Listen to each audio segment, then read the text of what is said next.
अगर देखेंगे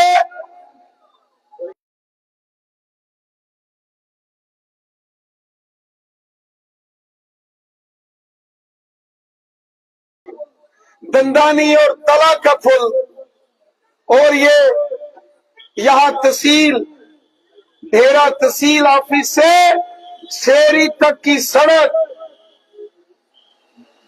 ऐसे कितने काम, चक सिराला की सड़क, बगनोटी नाला, डंडेसर, गुरुद्वारा मोहल्ला।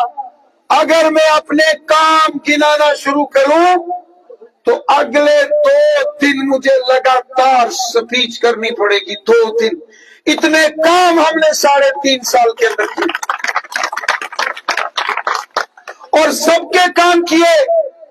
हिंदू, मुस्लिम, सिख, ईसाई आपस में है भाई भाई। यहां जो बगनोटी से ऊपर ये जो राजल यहां शुरू होता है, ये जो ढिल हकीमा में रोड जाती है और ये निकलती है हंजाना के अंदर जाकर, ये रविंद्र रैना की देन है। राजल टॉप हो, हमने कोशिश की पतराड़ी डाल डंडेसर बाला में, हालांकि वहां अभी लुक का काम, ब्लैक टॉपिंग का काम बचा है।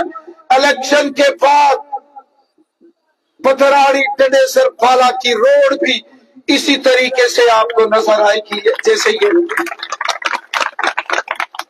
हमने पूरी ईमानदारी के साथ काम किया है। मैं आपके सामने पूरे ईमान के साथ कहता हूं, ये शाम का वक्त है। 2 चीजों से मैं अपनी जिंदगी में कभी समझौता नहीं करता, कभी भी। एक है ईमानदारी और दूसरा है इंसाफ। जब ईमानदारी की बात आ जाए तो जब मोदी जी का जिक्र होगा तो जरूर रविंद्र रैना का भी जिक्र होगा। कोई ये नहीं कह सकता कि रविंद्र रैना ने कभी किसी से मांगकर पानी का गिलास भी अगर पिया हो, कोई ये भी नहीं कह सकता। उस दिन जब मैं अपना फॉर्म भरने गया, हजारों की तादाद में आप मेरे भाई बहन आए। जब फॉर्म भर रहा था तो ARO जो निशारा के हैं, कमीशन जो ADC साहब, उन्होंने कहा जनाब इस फॉर्म भरने की 10,000 रुपया फीस लगती है। मैंने कहा जनाब ARO साहब मेरे पास 10,000 नहीं है। उन्होंने बोला नहीं, फीस तो लगेगी। जब वो बार बार कहने लगे तो मैंने जेब में हाथ डाला, और जब उधर से हाथ नीचे उन्होंने देखा ADC साहब ने, तो उन्होंने कहा फिर भी देने पड़ेंगे। तो मैंने बाहर किसी से उधार लिए, भाई मुझे कोई थोड़े फीस जमा कराने के लिए उधार दे।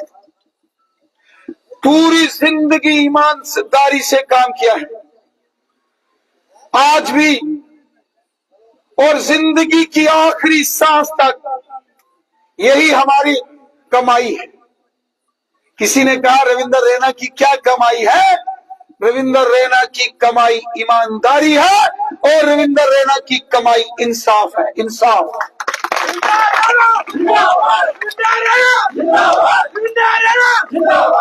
हमने कभी दुश्मन के साथ भी नाइंसाफी नहीं की।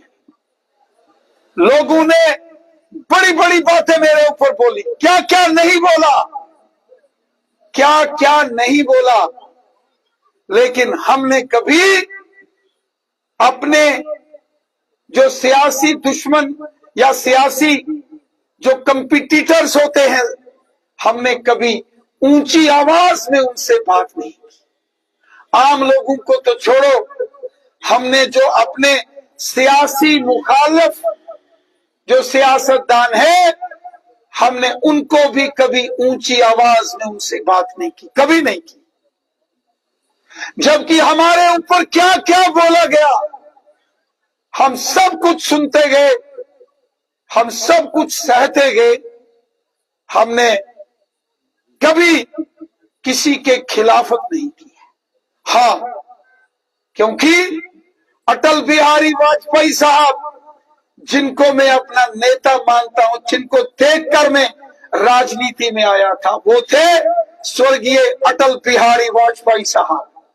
वो कहते थे, हंसते रहो, मुस्कुराते रहो, लोगों को गले लगाते रहो, लोगों की परेशानियां दुख सुख में शामिल होते रहो, आगे बढ़ते रहो। हमने सियासत, राजनीति, पॉलिटिक्स अगर सीखी है तो अटल बिहारी वाजपेयी साहब से सीखी है। हम अटल बिहारी वाजपेयी को मानने वाले हैं। मैं 2 बार अटल बिहारी वाजपेयी साहब से मिला। जब उनका जन्मदिन होता था, मैं वाजपेयी साहब से मिलने दिल्ली जाता था। छोटी उम्र में जाता था, क्योंकि जब मैं टीवी में उनको बोलते सुनता था, ये आज के जो हमारे बच्चे हैं, हमारे जो आज के नौजवान